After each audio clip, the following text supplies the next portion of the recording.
Sejam bem-vindos ao 6º episódio do podcast A Marca. Esse podcast que traz para vocês marcas pessoais incríveis que estão à frente de negócios igualmente incríveis e que muitas vezes vocês não os conhecem. Então, essa é uma grande oportunidade de vocês não só conhecer essas grandes marcas, como também se inspirarem nelas, nas histórias que elas trazem para vocês e aprenderem muito com insights que elas trazem aqui para vocês. E hoje nós estamos aqui com a minha convidada queridíssima, a doutora Itaiana Cordeiro. Ela que é otorrino e é especialista em plástica facial. Também é mestre em ciências na Amazônia. E é uma alegria muito grande te ter aqui, Itaiana. Muito obrigada por aceitar esse convite, por organizar a sua agenda para estar aqui conosco hoje. Eu tenho que agradecer, Keila. Muito obrigada por essa oportunidade de estar aqui no seu podcast, de que eu sou só fã. Já faz bastante tempo. Então, obrigada pelo carinho, obrigada mesmo. E antes de começarmos o nosso podcast, quero agradecer também aos patrocinadores que acreditam nesse projeto, que está crescendo mais e mais, graças a Deus e graças ao apoio de todos vocês também. Primeiramente, a Carinho em Aromas, que é uma loja especializada em perfumaria de ambientes.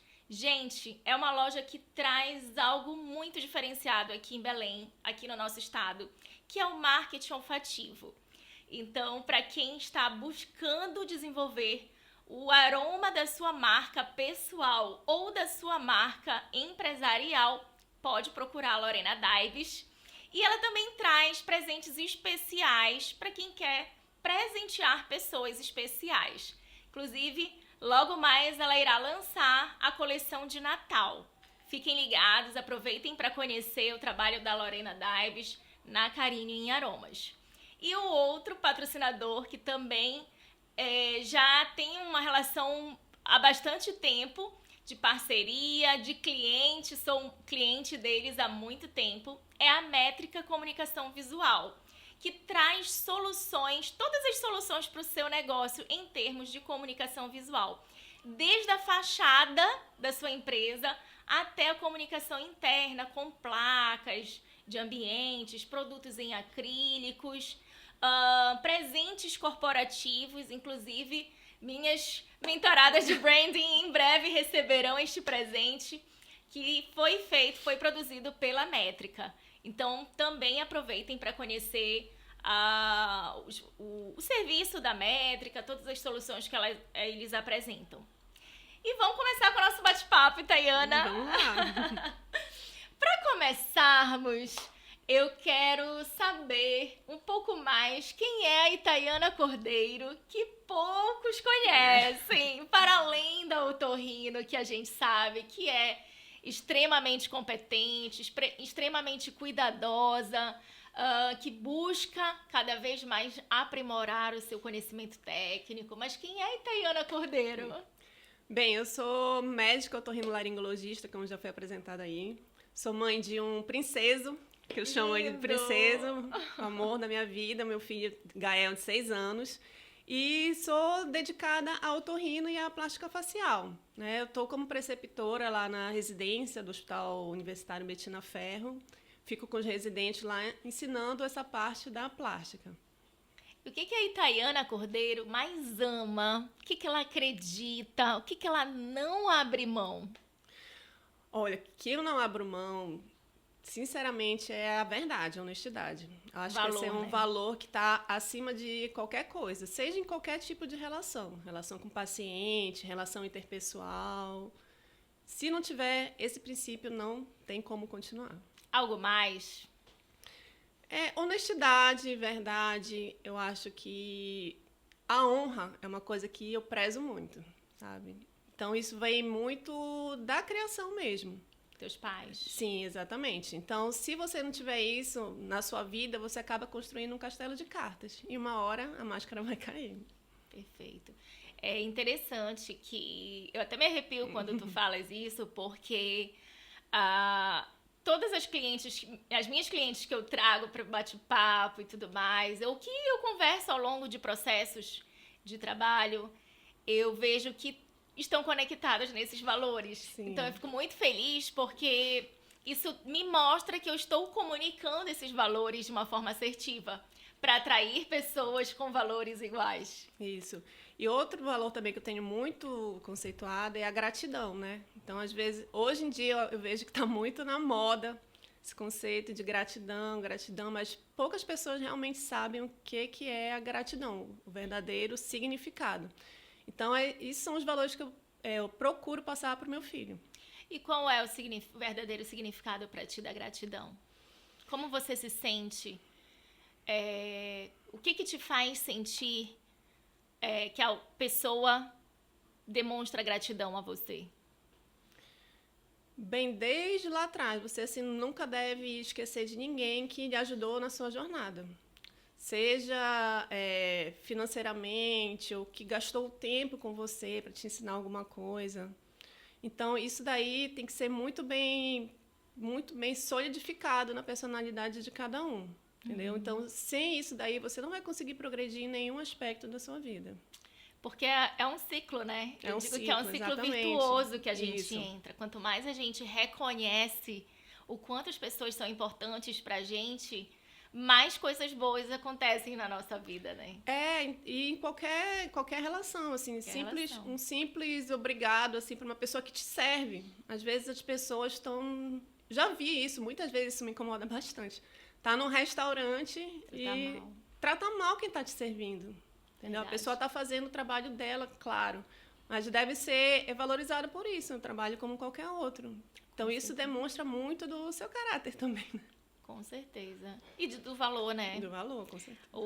As nossas atitudes, nossos comportamentos sempre estão mostrando quem somos, o que valorizamos. Isso, além das palavras, né? Então, você pode fazer... Além das palavras.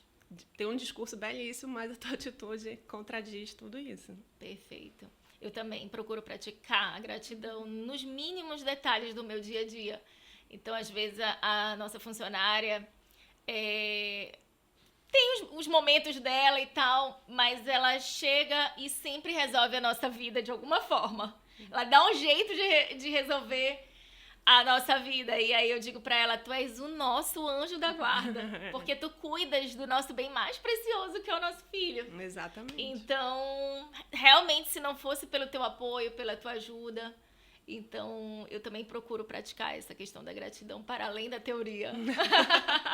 E, Tayana, me fala no que tu acreditas? Qual é a tua visão de futuro pra ti, pra tua marca pessoal, mas de mundo mesmo? Bem, eu acredito que, assim, através do meu trabalho, principalmente na otorrinolaringologia, que é uma área muito extensa, eu posso promover qualidade de vida para o paciente, não só curar a doença, né? Antigamente, a nossa formação era muito voltada para a doença. Hoje em dia, não. Né? Verdade. A medicina como um todo, hoje em dia, tem se mudado muito esse conceito, esse paradigma. Então, hoje a gente promove mais a saúde. Então, promover a saúde está mais importante, previne muita coisa, até questão social e financeira, principalmente. Então, se você tem uma vida mais saudável, você vai evitar gastos futuros financeiros. Então, a gente hoje vive uma crise muito na saúde suplementar em virtude disso. As pessoas estão adoecendo em vez de promover a saúde. Então, os planos de saúde estão entrando em colapso por causa disso. Se lá atrás tivesse tido uma prevenção, não chegaremos a esse ponto hoje em dia. Entendi. E hoje, o teu trabalho, ele está mais voltado para a cirurgia, com essa pegada funcional, né? Porque eu vejo que tu trazes muito essa questão de cirurgias estéticas e funcionais, mas sempre associando a estética com a funcionalidade. Ou tu fazes atendimentos também em consultórios? Eu faço atendimento clínico também, porém meu foco realmente é cirúrgico e cirurgia nasal, tanto funcional quanto a parte estética. Então, a gente diz assim que não adianta ter um nariz bonito se o nariz não funciona. E o nariz, ele representa a qualidade de vida. Porque se você não respirar bem, você não dorme bem, você pode levar a um quadro de apneia do sono, ronco. E isso, com certeza, além de diminuir sua qualidade de vida, vai diminuir a sua produtividade, porque no outro dia você vai acordar cansado. Ah, é? Afeta Quem o humor. ronca Isso. acaba tendo essa questão do cansaço no dia seguinte. Sim. Nem todo paciente que ronca ele vai ter apneia, tá? Mas, mas uma boa parte sim. Então, a apneia vai levar a essa queda da produtividade em geral. Então, as pessoas acham muito normal roncar, não dormir direito, remédio para dormir, remédio para acordar, e não vê que a funcionalidade do nariz tá ruim. Aqui na nossa região, como a gente tem esse clima quente e úmido, altos índices de rinite, sinusites, doenças funcionais do nariz, que comprometem a qualidade de vida. Então, muito pouco se relaciona a isso. Acha que é normal não respirar bem e está tudo certo. Vai levando uma vida que vai prejudicando isso ao longo do tempo. Então, gente, se você tem um marido que ronca, ou uma esposa que ronca, porque as mulheres também roncam, né? Roncam. Principalmente chegando na menopausa. Mesmo? Tá associado, Tá associado. Então, já sabem, procurem a doutora Itaiana, que ela resolverá sua parte funcional. E se quiser dar uma arrumada no nariz também, né, Itaiana? É a melhor associação. Então, fazer a cirurgia funcional... Às vezes, chega o paciente pra mim que fez a cirurgia funcional e depois quer fazer a estética, mas aí já perdeu a oportunidade de fazer tudo junto. Então, se quiser fazer uma rinoplastia, né, uma cirurgia estética do nariz, o ideal é que se associe também com a cirurgia funcional, que aí vai ficar belo e funcional o nariz. Aliás, na verdade, todo mundo que eu conheço que faz rinoplastia diz que foi um desvio no cérebro. Essa é a desculpa preferida do pessoal. As pessoas falam. Mas tem outras desculpas que podem ser usadas, né? Podem, sim, sem dúvida. Muito bacana. E eu nem comentei com vocês, nem contei aqui pra vocês, como foi que eu conheci a doutora Itaiana. Muitos anos já, né? Muitos anos, a gente veio se encontrar agora, recentemente. Reencontrar. Ela, gente, não era muito a favor das cores. E olha como ela tá hoje. Maravilhosa, toda colorida. Era preto no branco, no bege no máximo. E é muito bacana ver o quanto ela... Tá, e só pra voltar, né? Ela veio, fez a coloração comigo, foi em grupo. Eu tava até começando ainda com a coloração, então eu atendia em grupos. E aí eram várias médicas nesse grupo, né? Era. Acho que não sei se teve combinação ou se foi aleatório. Foi aleatório. E aí, desde então, eu percebi que ela começou a trazer mais cores, né, Itaiana? Isso. Tu sente a influência das cores? Sinto, com Na certeza. energia do dia. É impressionante, assim, a gente não valoriza muito, mas tem tudo a ver, né? Essa parte da colorimetria é muito importante. Inclusive, eu estava no congresso semana passada, eu encontrei um amigo que fazia alguns anos que eu não encontrava, e ele veio logo falar isso, mas tu tá toda na tua paleta, achei muito engraçado. Chama atenção, Chama né? atenção. Eu acredito muito no poder das cores, na energia que as cores trazem. A minha mãe estudou e continua estudando e praticando em casa a cromoterapia. Isso, cromoterapia tem muito a ver com essa questão visual, que paralelamente a questão do olfato também faz parte. Então a gente tem uma memória olfativa muito, muito primitiva. E é uma das memórias que mais fica enraizada na nossa mente. É mesmo. Olha aí, carinho em aromas. Aproveita, já cria aí um relacionamento com a doutora Itaiana, porque realmente isso que ela falou faz todo sentido. E é por isso que existe o marketing olfativo. Isso, exatamente. Pra ficar na memória, né? Pra ficar na memória. Mas aí, se o nariz não tá funcionando... não vai dar memória. Muito E aí depois, recentemente, ela veio fazer comigo o personal branding, né? Depois ela foi pra repescagem.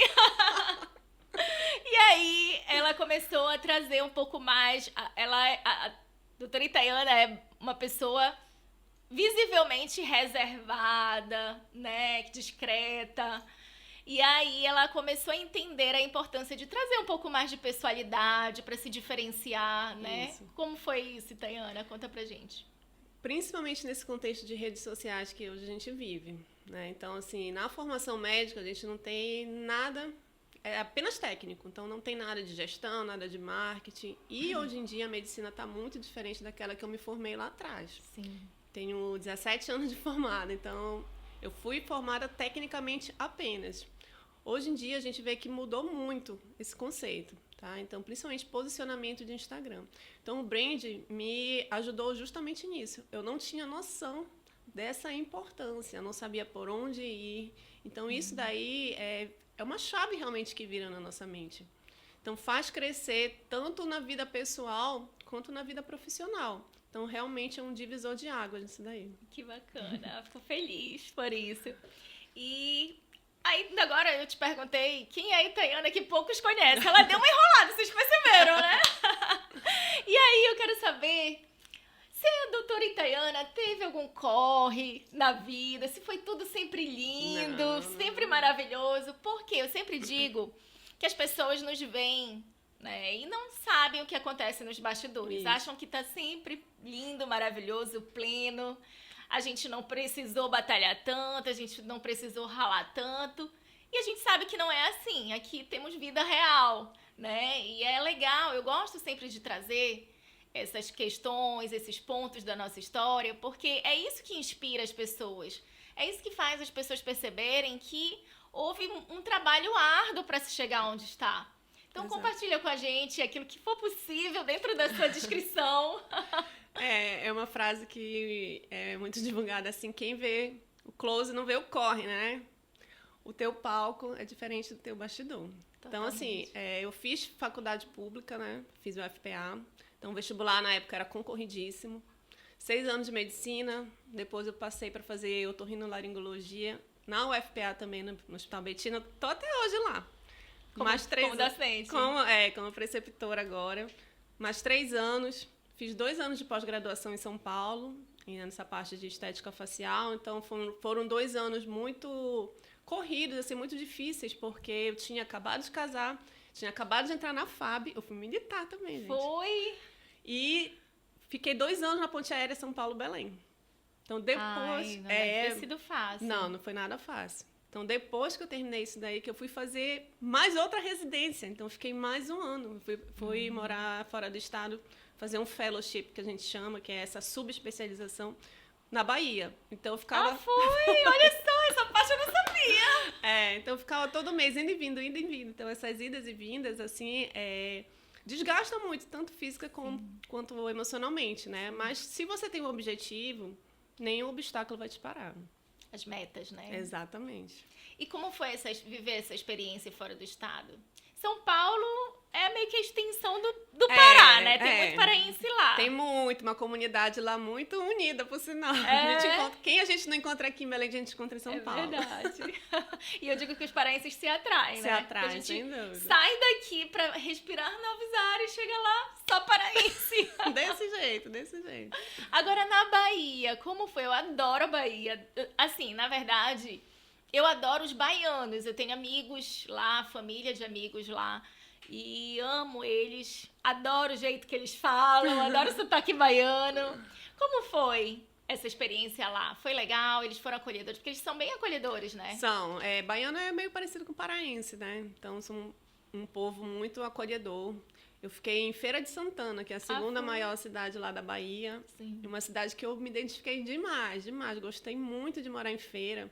Porque apesar de estar na Bahia, tem um certo período do ano, que é no inverno de lá, né? Que é junho, julho. Que dá uma esfriada, né? Fica frio, gente. Eu senti frio na Bahia. Eu também. Primeira vez que eu fui foi em julho. Acho que foi julho. Gente, frio. Fiquei surpresa. Eu não estava preparada para isso, sabe? Mas foi uma experiência muito gostosa. Uhum. Porque lá eu fiz esse CR4, que a gente chama, né? Então, são uns 3 anos de otorrino, mais um de subespecialidade, que eu pude aprender muitos conceitos lá. Muita prática clínica também, uma outra vivência. Então, foi muito, muito gratificante. Tenho muita gratidão, assim, por todos de lá. Que bacana. E temos projetos para sair de Belém? Não. Quando o filho chega, né? Quando o filho chega, a raiz entranha na terra. Não tem como. Eu trabalhei muito, assim, no início da minha carreira, nos interiores, né? Então, fazia muito interior. Teve épocas que eu trabalhava no mesmo dia em 3 municípios diferentes. Nossa. Foi, assim, uma época muito pesada, mas é a época que a gente tem que correr atrás mesmo. Só que depois que meu filho nasceu, eu já parei mais com isso. Até porque a gente fica com medo, né, de estrada, assim, dormir no volante. Já aconteceu de eu dormir no volante, assim, foi quando eu decidi, eu falei, gente, não, nessa vida não é... Tu viajavas sozinha de Viajava carro? sozinha, Nossa. sozinha. E eram para municípios aqui por perto, assim, teve dias que eu fazia no mesmo dia, Castanhal, Santa Maria e Santa Isabel. Aí voltava. Caramba. Então era bem pesado. E numa dessa eu dei uma cochilada, assim, eu já acordei com o vácuo do caminhão Meu passando do meu lado. Deus. Aí eu decidi, não, isso não é pra mim. Outra cidade, assim, que eu fui, que eu gostava muito de ir, foi em Altamira. Não conhecia aquela parte ali do Xingu, mas aí já ia de avião. E lá, assim, tu vê que é outro Pará, né? Outro estado. O sotaque é diferente. É mesmo? Eu nunca fui. As pessoas são diferentes, assim, tem muito sulista lá, muito gaúcho. E eu atendia muita gente humilde, assim, que vinha lá, não sei quantas horas de barco, ribeirinho, lá do meio da floresta para ser atendido. Então, isso daí me dava uma gratidão muito, muito grande, sabe? Eu sentia, assim, o valor que era esse trabalho, atendimento. né? Isso. Então, isso era muito bacana. gratificante. E hoje tu atende, vem pessoas de fora, tem projeto para voltar a atender, porque tem médicos, por exemplo, vão para Santarém uma vez no mês, né? Que tal? Bora ir para Santarém. Bora, como eu te falei, eu gosto, assim, dessas vivências, dessas outras vivências. Só que com filho pequeno dificulta um pouco. E para eu ir operar e deixar o paciente lá também, assim, é meio complicado. Mas não tem ainda projeto para ir para Santarém? Não. A fazer cirurgias para lá? Não, por enquanto não, porque teria que ter um suporte, alguém de suporte para me ajudar com o pós-operatório desses pacientes. E não tem, por enquanto, né? Quem sabe, aparece. Quem sabe, de alguma repente, alguma parceria aí que tenha interesse, só entrar em contato com a doutora Itaiana, interesse tem, né? Legal. E como Itaiana, passar a se ver como marca? Isso daí também, assim, foi uma coisa que precisou ser muito bem trabalhada na mente. Como eu te falei, a gente é formado para ser técnico, para trabalhar, atender paciente, e não está muito ligado nisso. Então, depois do brand, que você realmente começa a se ver como uma marca, isso tudo muda. Para além do profissional, Além né? do profissional, exatamente. Porque a maioria acaba focando muito, não, eu sou a Itaiana Otorrino. Isso, né? Mas não consegue perceber o seu nível de influência até. Exatamente. Eu sempre gosto de falar sobre essa questão da influência. Então, o quanto que nós influenciamos pessoas, por exemplo, o filho, né? Dentro do nosso ciclo de relacionamento pessoal, a gente já influencia muita gente. Sim. Amigos, colegas, conhecidos, colegas de trabalho. E a gente não se percebe o quanto isso é um potencial para ser trabalhado também. Exatamente. Nessa marca. Eu recebo muito paciente de rede social, né? Principalmente de Instagram. E Olha muito só, pra você que acredita que Instagram ainda não é pra você, tá perdendo grandes oportunidades. Exatamente. Instagram hoje é o nosso cartão de visitas. Então, o paciente vai atrás de um médico e quer logo saber qual é a sua rede social, para ir lá te ver. Então, eu recebo muito paciente realmente de rede social e é engraçado que eles falam, chegam logo falando, doutora, eles sigo lá. Legal. No início eu ficava, ai meu Deus, como assim? Mas hoje em dia já levo muito na naturalidade. Inclusive, teve um dia que foi bem engraçado, que eu estava no salão para fazer unha. Aí sentou uma moça do meu lado e perguntou, doutora, a senhora que é a doutora Itaiana? Eu falei, sou, né? Desconfiada, sou eu. Ela, ai, doutora, tem uma consulta com a senhora na segunda-feira. Eu falei, toda animada. E eu assim, meu Deus, será que é comigo mesmo? Tô falando.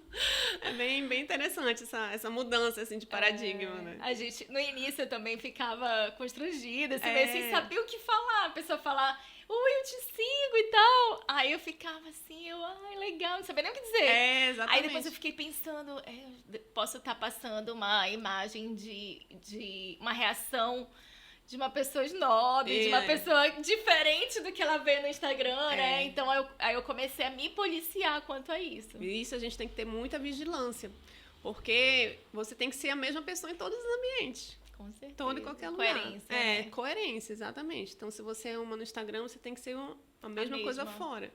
E sendo a mesma coisa fora, você tem que passar isso para o teu Instagram, para qualquer outra rede social que você usa. Sim. E como foi esse processo? Eu percebo que tu, além de ser uma pessoa discreta, uma pessoa realmente discreta, essa é a palavra. Tu tens uma timidez, né, Itaiana? Sim. Como foi vencer essa timidez pra estar no Instagram? Porque eu vejo, assim, que tu és uma inspiração pra muita gente. Porque eu tenho N clientes que falam assim, ai, Keila, Instagram pra mim não dá, tenho vergonha, eu ligo a câmera e já desligo porque eu começo a gaguejar. Sim. E uma série de coisas. Então, e eu vejo você e outras pessoas que demonstram ser realmente uma pessoa mais tímida, mais reservada, mas estão ali fazendo seu trabalho, vencendo, se superando a sua timidez, seus bloqueios para estar ali. E nós somos essa geração da mudança, né? Exato, Na nossa geração pegou justamente essa transição. Então, tivemos muita dificuldade nisso no início, principalmente na área médica. Então, tinha muito preconceito mesmo. Então, as primeiras pessoas que foram se expondo em rede social sofreram muito com isso. Era chamar a doutora blogueirinha, só quer fazer blogueiragem agora. Esqueceu da medicina. E isso, fala muito isso, né? Como se a pessoa ela não pode fazer as duas coisas. Ou ela é médica, ou ela é blogueirinha.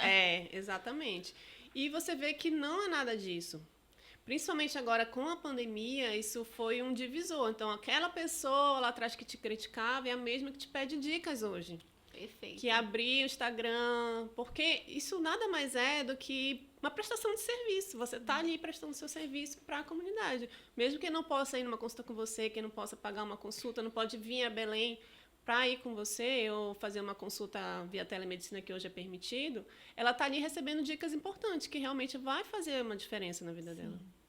Então, o que te moveu a entrar nesse movimento foi também essa prestação social? Sim, exatamente, prestar o serviço. Esse ciclo que você falou, né? Da gratidão. Da gratidão. Eu vou devolver para o mundo o que de bom ele tá me trazendo, né? Exatamente. Eu tenho também isso. Me sinto cobrada. A autocobrança de devolver, de fazer o bem para os outros, porque recebo tanta coisa boa, sou tão abençoada. E isso te gera uma satisfação, né? Te gera um bem-estar. Então, por que não fazer? Sim. E eu lembro que foi realmente a mudança de chave foi na pandemia, né? E aí uma amiga minha médica questionou na época, eu estava estudando marketing digital, porque vi que precisava estudar marketing digital. É um mundo à parte. É um mundo paralelo. Eu não tinha a menor noção do que era lead, do que é landing page. CRM, pra mim, era o meu registro do Conselho Regional de Medicina. Então, eu não sabia o conceito de CRM.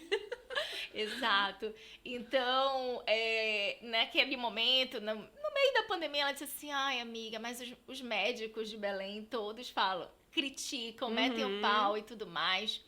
E aí eu disse, olha, isso é um caminho sem volta.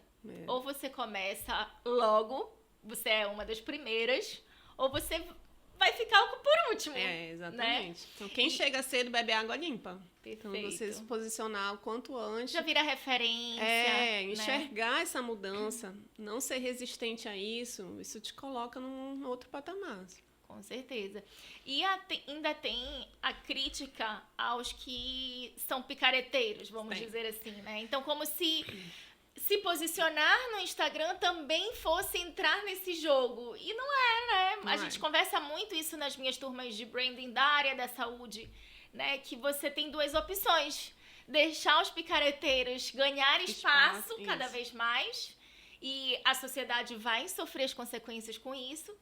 Ou você começa a se posicionar para começar a servir, né, de uma maneira mais efetiva, trazendo a verdade. Exato. Então, se os bons não se posicionarem, o mal prolifera. Então, em qualquer aspecto, isso daí. Em relação a essa questão de picaretagem na medicina, infelizmente, isso é uma epidemia que a gente está vivendo. Tá? Seja porque abriram muitas escolas médicas, muitas vezes sem nenhum critério. Aqui em Belém, por exemplo, nós já temos 5 escolas médicas, só em Belém. É mesmo? Isso. Não sabia disso. Estadual, federal. E o particular fica muito perigoso, né? Exato. Então, a gente não sabe a qualidade desse médico que é formado. Principalmente essa nova geração, ele já vem, acho que até certo exagero com essa questão de marketing. Marketing pelo marketing, exatamente. Sim. promover... A ânsia, né? Ânsia, exatamente, de sair de fazer já... o marketing. Sem galgar um espaço, sem solidificar sua base. Já querem chegar lá no topo muito rapidamente. Então, realmente, tem uma linha que deve ser muito bem respeitada entre os bons profissionais e aqueles da picaretagem mesmo. O Conselho de Medicina, infelizmente, ainda é muito omisso em relação a isso, mas já estão pipocando algumas coisas assim que eles vão começar a apertar nesse sentido. Restringir, né? É que, na verdade, como eu digo, assim, hoje em dia, todas as áreas, acabou que a gente tá num mar de gente, né? Então. Tem muita gente e a gente não sabe o nível de qualificação. Isso. E aí, o que se diferencia? É você trazer isso a público. A rede social, ela deu voz a muita gente. Então, assim, a gente tem que ter bastante critério também, ser crítico, ter um crivo com isso, né? Recentemente, a gente teve um caso, por exemplo, de uma profissional lá que fez um peeling de fenol no paciente que veio a óbito. Então, que não era, a profissional não era nem qualificada para isso, não tinha formação. Então, levou um paciente a óbito. E se a gente for ver o histórico, na rede social tinha mais de 100 mil seguidores. Então, as pessoas, infelizmente, associam muito isso. A quantidade de seguidores com a qualidade profissional da pessoa em questão. Então, uma coisa não tem nada a ver com a outra. Então, é realmente o crivo que a pessoa tem que ter um senso crítico na hora de procurar assistência. Sim.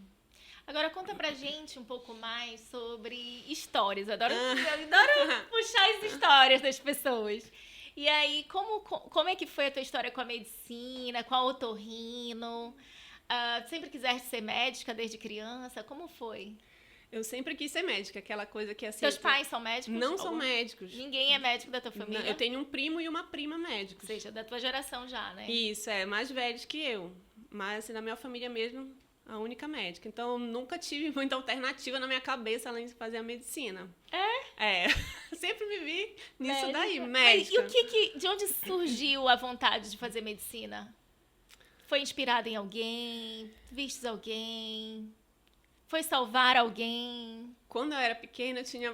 Por incrível que pareça, assim, eu tinha muita crise de amidalite e vivia no otorrino, menina. Só que não... Olha! Só que eu não tinha nenhuma intenção de fazer otorrino. Eu entrei na medicina pra aquele sonho romântico de vou ajudar os outros, vou salvar vidas.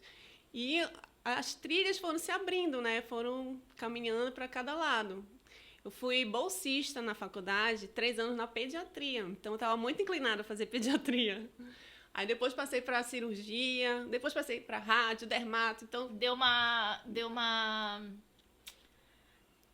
um pouco mais de experiências em algumas áreas. Isso, exatamente. Foi quando eu descobri realmente a otorrino, que é um mundo. Então, é otorrinolaringo, não é só isso. A gente pensa que é só ouvido, nariz e garganta. Não, então, a otorrino... O que é mais? Conta pra gente. Vamos lá. Isso daí é só a ponta do iceberg. Então, a otorrino ela é uma especialidade tanto clínica quanto cirúrgica, e ainda tem a parte de exames. Então, é uma especialidade muito completa.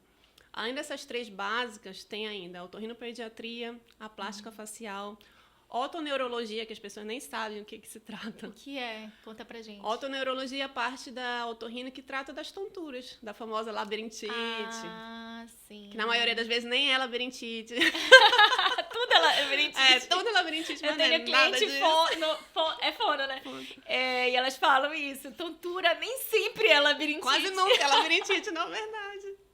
Entendi. Então tem a parte da foniatria, que hoje está muito em voga. O que é? Que é os transtornos de comunicação. Então, crianças com TEA, com o TDAH, que é transtorno de distúrbio da fala.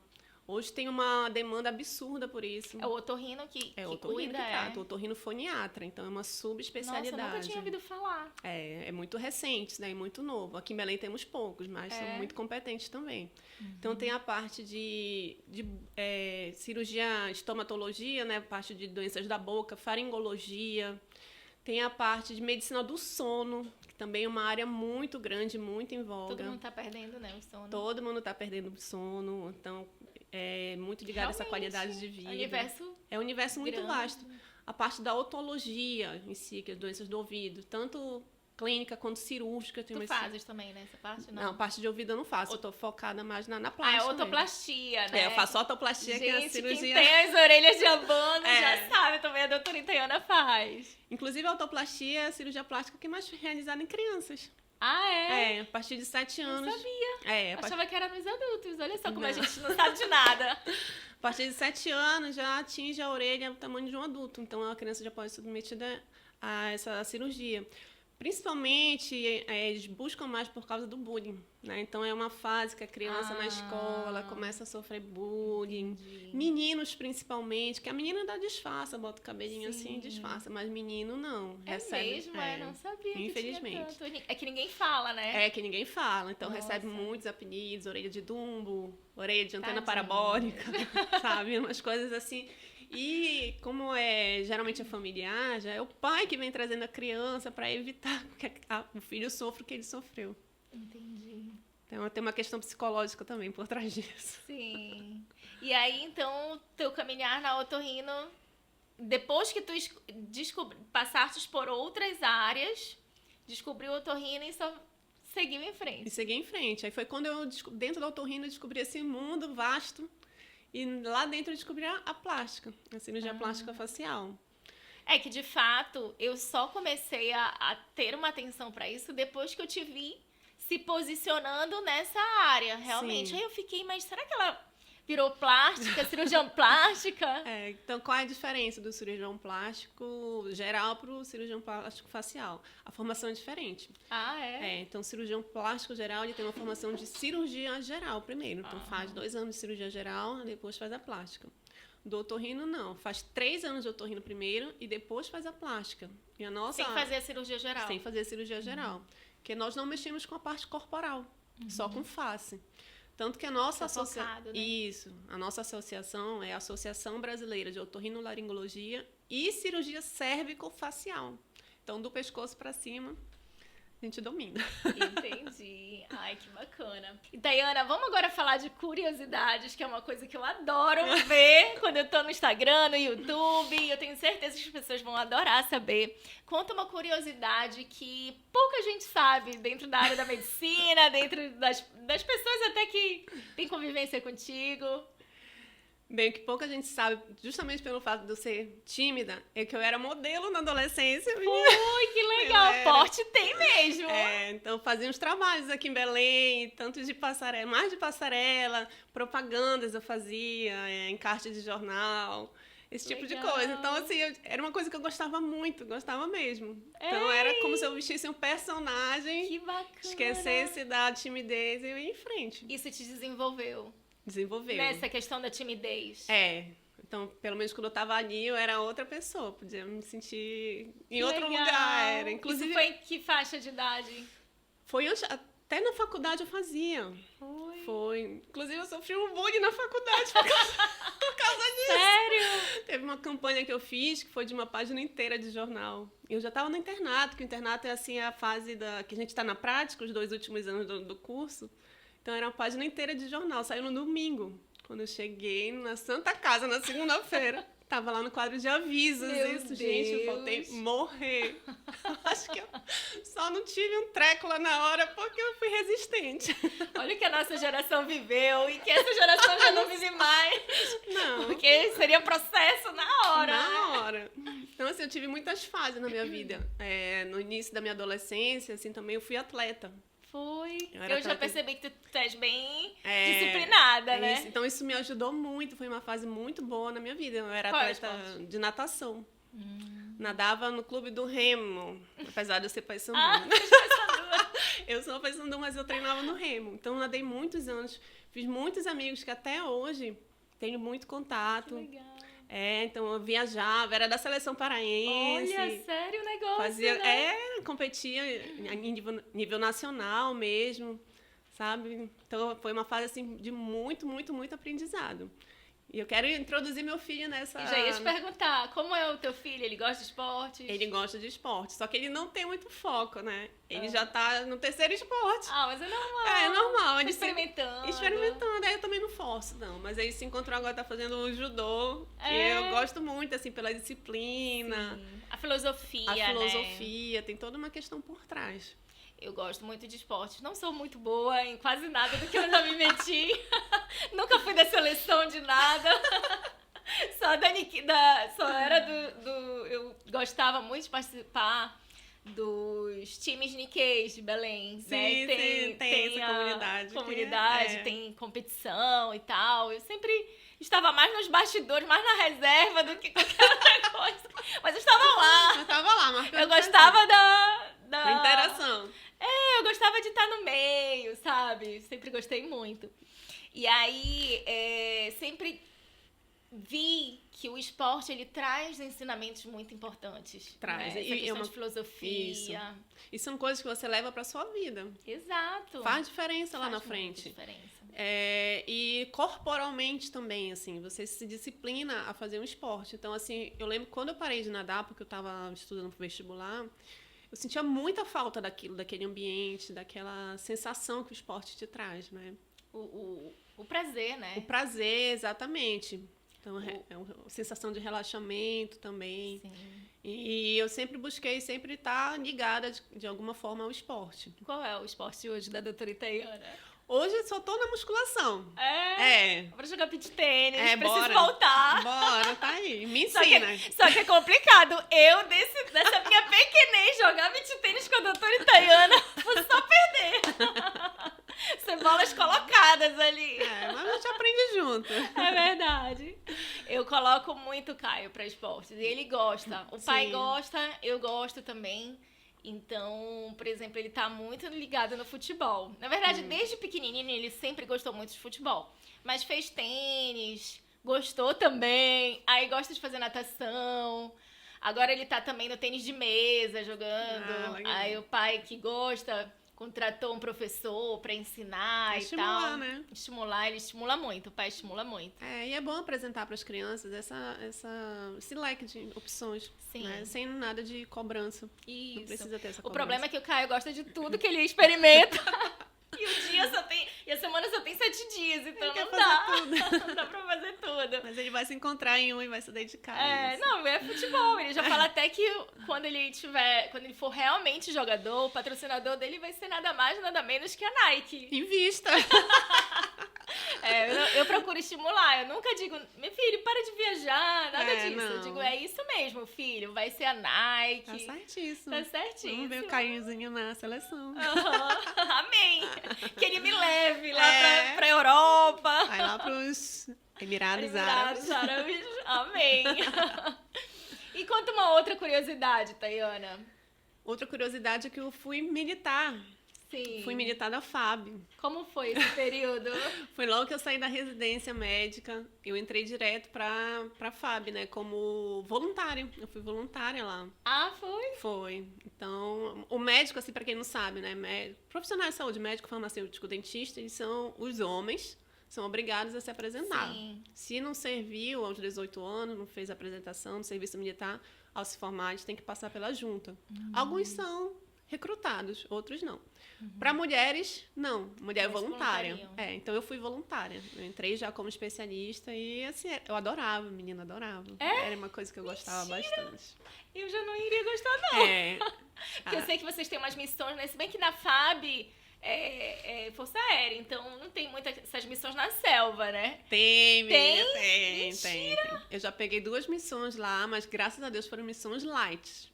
Assim, já teve colega que pegou missão de rapel, de buscar índio Pois no meio é. da mata, descer no helicóptero de rapel. A minha, graças a Deus, foi para Alcântara, que é a base aqui do Maranhão, lá onde tem os lançamentos de satélites. Mas só que eu fui no avião da FAB, aquele avião militar. O assento de lona, voando baixo. Meu Deus. Eu Nossa, tenho foi muito uma- medo de altura. Eu não conseguiria, eu acho. Foi uma experiência bem interessante, assim, sabe? Tu gosta de adrenalina, é? Gosto, mas assim, como é que eu posso dizer? Com certa Segurança. segurança. Não gosto de me expor a um risco. Entendi.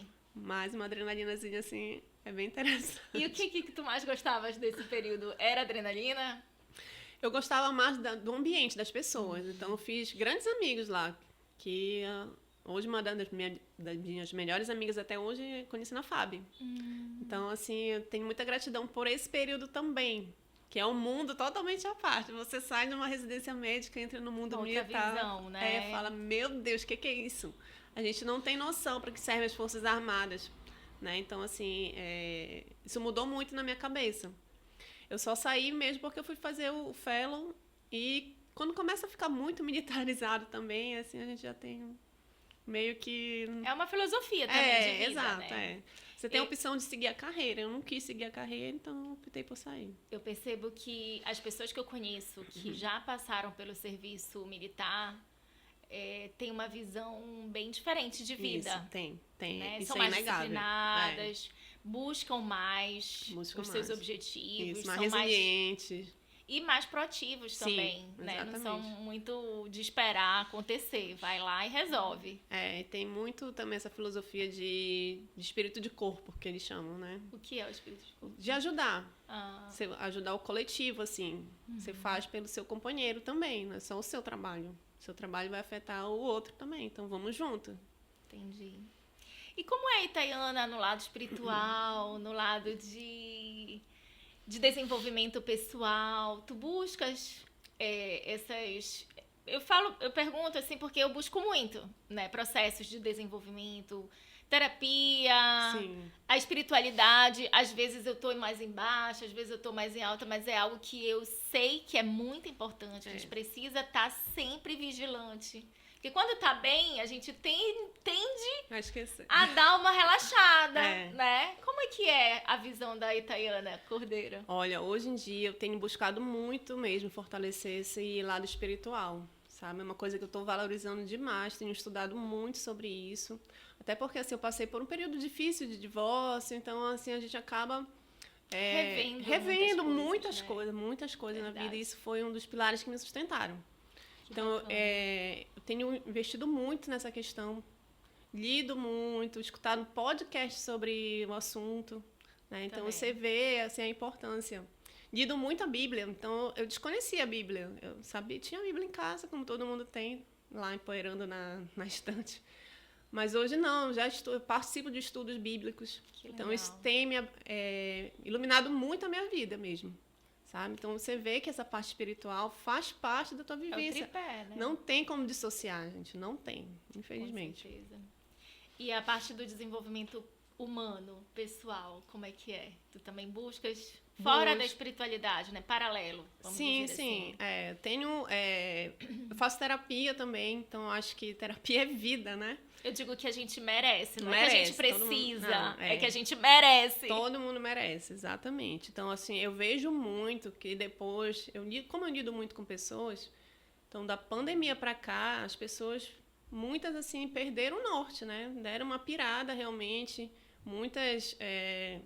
desequilibrado, e você vê assim cada vez mais cedo. Eu fico muito chocada com essas coisas. Você vê adolescentes assim, às vezes que chegam no meu consultório já estão fazendo 3 tipos de antidepressivo. Nossa. Sabe? Então isso é muito triste mesmo. Então a questão psicológica, emocional tem que ser levada a sério também. Sim. Que é uma parte muito importante da saúde. Isso não deve ser negligenciado de jeito nenhum. E também com essa questão de acesso à internet, né? Rede social, então, essa questão de comparação, ficar olhando a grama do vizinho que está mais verde do que do outro. Isso cria na pessoa uma sensação de angústia, uma ansiedade muito grande. E isso vai prejudicar toda a vida dela. Adoecendo, né? Adoece mesmo. Verdade. Isso é uma das coisas que eu me preocupo muito. Questão de buscar sempre esse equilíbrio emocional, espiritual e tal. Porque hoje a gente tem a alegria, a felicidade de ter muito acesso, né? A várias linhas de estudos e tudo mais. Isso. Então, terapia é algo que eu também faço há muitos anos. Tem momentos que eu dou uma pausa e tal. Quando tá tudo bem, a gente toma uma pausa, a gente dá alta. Que alta pedido. E aí depois volta e tudo mais, mas é algo que eu dou muito valor, inclusive eu indico muito para vários clientes que às vezes ainda não conhecem. Muita gente tem preconceito também, né? Ainda tem muito preconceito. Fala, eu não sou doida, eu não preciso de terapia. E outra coisa também, em casa, por exemplo, o Caio já passou por processo terapêutico. Então, eu busco trazer para ele também essa visão de que é natural, de que é um momento que você tá ali para se cuidar, para conversar, para falar mais do que se angustia, né? Eu converso muito com ele sobre a questão de colocar as nossas emoções, sabe? De falar. E a escola que ele estuda também tem uma preocupação com essa questão do equilíbrio emocional, da gestão das emoções. Importante isso. Que hoje, pra mim, é um diferencial, né, das pessoas. As pessoas não conseguem fazer gestão das próprias emoções. É o que eu comentei no início, é a promoção da saúde, né? Então passa muito por isso também, pelo equilíbrio emocional. E eu tenho uma preocupação muito grande também nessa questão de redes sociais. O Caio, de vez em quando, o Caio tem um Instagram que o pai criou. Assim, quando ele ainda era bebezinho, eu dizia, é desnecessário isso, porque deixa ele escolher mais na frente e tal. Mas ele, não, eu quero fazer um registro de tudo, quando ele estiver maior, ele vai ver e tal. Então ele tem. Só que é fechado, é só pra pessoas mais da família, amigos mais próximos e tal. E aí, de vez em quando ele fala, mãe, deixa eu ver quantos seguidores eu tenho. Meu Deus. Eu digo, filho, não se preocupe com isso. Isso não pode ser uma preocupação sua. Você é uma criança. Então, eu converso muito, assim, com ele. Porque, realmente, eu vejo essa questão de comparação e isso levar ao adoecimento. Tanto dos jovens, quanto de nós adultos, né? Pessoas da nossa faixa de idade mesmo, que não é tão longe assim. Somos jovens ainda. Mas existe muito, né? Então a depressão, ela tá... Eu assim, não sei se é ignorância da minha parte, mas eu associo muito a essa questão da comparação. Sim. Porque a gente tem altos e baixos na nossa vida, como todo mundo tem. Mas, naturalmente, ninguém fica postando, se lamentando e chorando, né? Só as glórias. Só as glórias, só os closes. Só os closes. Mas as pessoas acham que a vida do outro é sempre perfeita e só a dele que não presta. Então, meu filho tem a mesma idade que o teu, praticamente. Então, assim, eles vivem numa geração que já nasceu com o celular na mão, praticamente, né? Já nasceu inserido nesse contexto de rede social, de YouTube. Então, eu tento ao máximo restringir o acesso do meu filho a isso. Então, ele não tem celular, não tem iPad, não tem nada disso.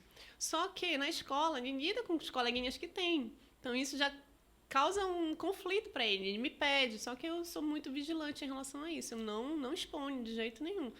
Claro, de vez em quando ele vai pegar, porque, enfim, a gente não tá 24 horas com o filho. E a gente não pode também viver numa bolha. Exatamente, eu penso assim. Só que tem que tomar muito cuidado com o que eles veem, né? Por exemplo, assim, tem conhecimento de jogos online que tem muito adultos se aproveitando, se passando por criança, aí leva a criança a fazer coisas que são degradantes, assim, né? Triste, muito triste. Então, eu ouço muito isso nesses relatos, eu fico super preocupada.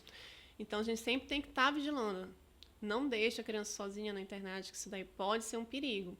E a gente vê depressão, falando de depressão e ansiedade, em crianças que antes, na nossa geração, isso era inimaginável, só se fosse realmente alguma patologia muito séria, psiquiátrica. Mas hoje não. Inclusive, eu estava conversando com uma amiga durante uma cirurgia, que a gente conversa bastante, uma amiga anestesista. É mesmo? Que ela estava falando que ela tem uma filha de 11 anos e na escola da filha dela tem umas crianças se achando que são animais. Agora é moda isso. Se comporta como animal. Mentira, não estava sabendo dessa novidade. Existe um nomezinho para isso que eu não estou lembrada no momento, mas assim, tu vê que nível que a gente chegou. Né? Então, normalizar um comportamento desse numa criança que não tem ainda esse discernimento é muito preocupante. Se não acontece com seu filho, vai acontecer com o amiguinho dele, que vai influenciar o teu filho. Então, ninguém está numa bolha, como você falou agora, né? Então, tem que ter muita responsabilidade com nossas crianças. Em casa, eu busco um equilíbrio. Como eu disse, né? Eu tento não colocar ele numa bolha. Como os colegas vão ter acesso e tal, ele tem acesso, mas não livremente. Uhum, Lá em isso. casa é só quando realmente a coisa aperta. Então, como ele gosta muito de esportes, então isso acaba sendo uma atração pra ele. E ele tá numa fase muito de jogos também. Ele gosta de jogos. Como eu gosto de jogos, eu compro. E aí é o momento que a gente também interage, brinca e tal. Mas ele é muito. Graças a Deus, ele tem um perfil bem tranquilo. Então, eu não sei se é porque a gente conversa com ele, tanto eu quanto o pai, desde muito bebezinho, que a gente lê, né, nos livros de gravidez, que a gente tem que conversar tudo e Na tal. gestação. Então, eu não sei se é por isso ou se é perfil comportamental mesmo, o perfil dele ser mais tranquilo. Mas ele entende muito, assim, ele não é aquela criança que faz birra. Não, mas eu quero, não. Então a gente explica pra ele, não, filho, assim, por exemplo, às vezes ele quer mexer no celular, eu digo, não, filho, agora não. Ele diz assim, tá, mãe, e aí, o que que eu faço? Eu não sei se o teu faz Eles isso. não toleram muito tédio, né? Porque é muita informação. Não tem nada pra eu fazer, mãe, e aí, o que que eu faço? Eu falei, filho, faça nada. É legal fazer nada de vez em quando. Aí eu começo a contar. Sabe que na minha época, filho, não tinha celular, Não tinha a televisão internet. não tinha internet. Não tinha internet. Tinha que esperar o programa do domingo, às 10 horas da manhã, pra você assistir o seu desenho favorito. Exatamente. Ele Não, nem faço gosta um de quick. assistir net, porque tem que esperar os horários, né, e tal. Então, explico pra ele, mãe. Meu filho também tem esse. Ele pergunta às vezes, na sua época tinha tal coisa. Eu falo, menina, eu não sou tão velha assim, não. Então, acabo usando algumas coisas pra entreter ele, passar o tempo e mostrar outros caminhos também, né? Para além da tecnologia, que é bacana, mas precisa ser controlada realmente. Nessa linha assim de comportamento de criança, eu gosto muito de ler sobre os temperamentos. Sim. Então, assim, o meu temperamento é totalmente melancólico e eu tenho um filho sanguíneo, então eu só falta ficar louca. Sabe? Mas a gente faz procura levar essa linha de educação também considerando isso. Eu não posso criar o meu filho assim para ser um menino quietinho, comportadinho, porque ele não vai ser. Não é da natureza dele, entendeu? Então a gente tem que se adaptar a essas particularidades mesmo. Por isso que eu te perguntei se tu buscas esse conhecimento de desenvolvimento, então Sim. já mostrou que busca. Sim. E é uma parte que eu gosto muito, acho muito interessante. Porque são ferramentas que hoje a gente tem que os nossos pais não tiveram. Não tinha nem ideia, né? Então ia fazendo E era assim, mais difícil, né, pra eles. mais difícil, Eles iam fazendo na brutalidade. na brutalidade e do jeito que eles achavam que era certo. Que eles Na aprenderam. Isso, na época era certo. Então tá tudo ok, entendeu? Mas hoje em dia a gente tem muito acesso à informação, então não é justificável ficar negligenciando esse tipo de situação. Sim, bacana, é isso mesmo. E agora? Vai indo pro final agora. Tá, Vai indo pra parte final do podcast. tá. Tá à vontade. E Tayana, a gente tá chegando na reta final do nosso bate-papo, que foi maravilhoso, que é sempre bom conversar contigo, porque eu começo a refletir umas coisas que ainda não tinha pensado. E ter acesso também a alguns universos que eu não acesso, né? Queria que tu compartilhasses um pouco com a gente, ou deixasse pra nossa audiência uma reflexão, seja sobre a área da saúde, seja reflexão da vida, algo que tu gostas sempre de reforçar, de buscar. Vou te dar o meu exemplo. Eu gosto muito de falar sobre buscar trabalhar a nossa mentalidade, porque a nossa mentalidade é onde começa tudo. Então, se eu quero me melhorar profissionalmente, preciso trabalhar minha mentalidade. Se eu quero me melhorar visualmente, imageticamente, também preciso trabalhar minha mentalidade. A minha convivência familiar, tudo isso, tudo envolve a mentalidade, né? Tudo parte de como a gente vê as coisas. Então, eu gosto muito de reforçar essa mensagem.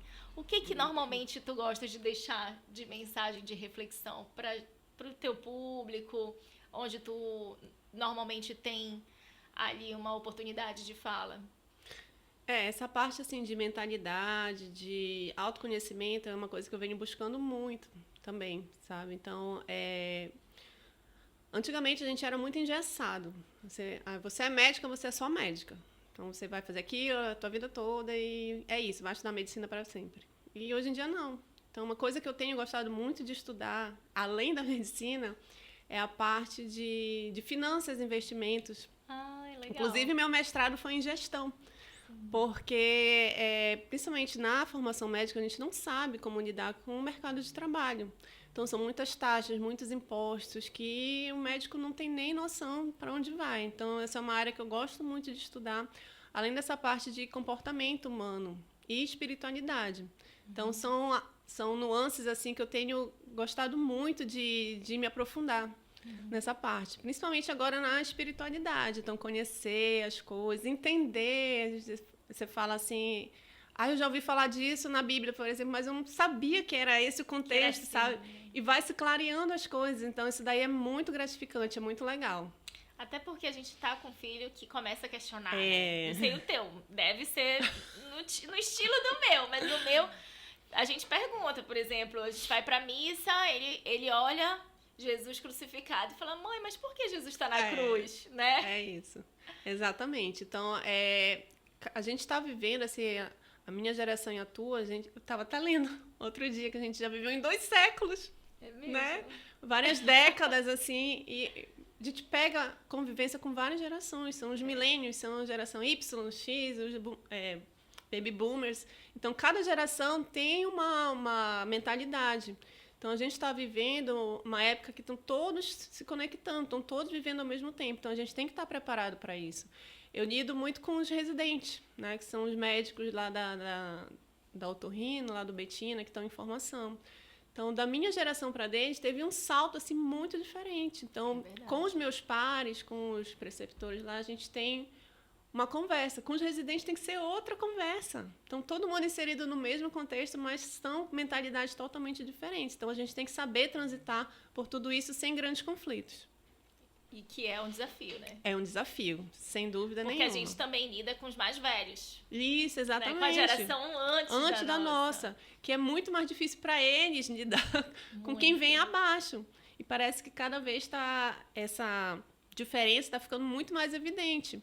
Então, para não mais ter... difícil, mais né, difícil, de administrar. Por exemplo, os novos já não gostam de receber ligação. Eu adoro.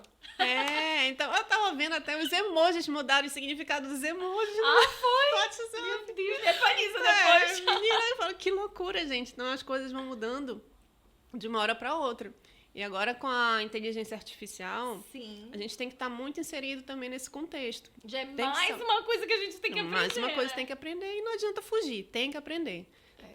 A aplicabilidade da IA na medicina é gigantesca. É mesmo? É gigantesca. Eu não sabia. Nunca nem tinha parado para pensar, na verdade. Pois é. Então, tem muitas coisas já acontecendo e essa quantidade de informação, ela vai dobrando em espaços cada vez menores. Né? Então, se você simplesmente ignorar, continuar fazendo tudo do jeito que era feito antes, você vai ficar para trás. Ficar à margem. Não tem choro nem vela. Ou você se adequa, se adapta, ou você vai ficar comendo poeira. É verdade. Tayana, obrigada. Que agradeço. Por ter vindo. Muito obrigada. Uma grande honra e satisfação estar aqui nesse bate-papo contigo. Obrigada mesmo. Obrigada pelo carinho de sempre. Obrigada por estar aqui. E obrigada a vocês que participaram aqui, escutando, vendo o nosso podcast. Esse bate-papo foi maravilhoso, leve. Tenho certeza que vocês descobriram muitas coisas sobre a doutora Tayana que vocês nem imaginavam, né? E esse é o objetivo do nosso podcast. Então, muito obrigada. Fiquem ligados para os próximos episódios.